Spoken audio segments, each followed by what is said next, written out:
Hello. Hello. Rajesh Tope sir का? नाही, कोण बोलतो? सर मी युवराज हिक्के बोलत होतो. युवराज हिक्के. हिक्के.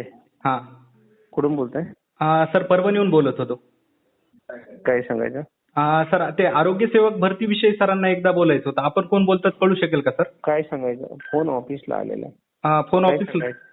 सर जे आपले आरोग्य भरती या आठवड्यात होईल म्हणले होते ना सर, मागच्या आठवड्यात बोलले होते टोपे साहेब. चालूच आहे भरती प्रक्रिया. आणि सर कधीपर्यंत लिस्ट लागेल मग? चालेल प्रोसिजर रोज डे टू डे म्हणजे हे बघत नसतं. डे टू डे ते ऑफिस सचिव आरोग्य विभाग बघत असतो. कधी लिस्ट लागणार का ती सगळी प्रोसिजर शासकीय भरतीची जी प्रोसिजर असते. आणि हा फोन नेमका कुठल्या डिपार्टमेंटला लागलेला आहे? हा ऑफिसला आलेला आहे आरोग्य विभाग. आरोग्य विभागच्या का? Okay sir. नाही त्याबद्दलच आम्हाला सरांना विचारायचं होतं. कारण बाकी आम्हाला म्हणजे बाकीचे युट्यूबला वेगवेगळे व्हिडिओ भेटतात, त्यामुळे सरांकडूनच एकदा कन्फर्म करून घ्यायचं होतं. बरोबर. ओके सर, चालेल. ओके. Okay, thank you.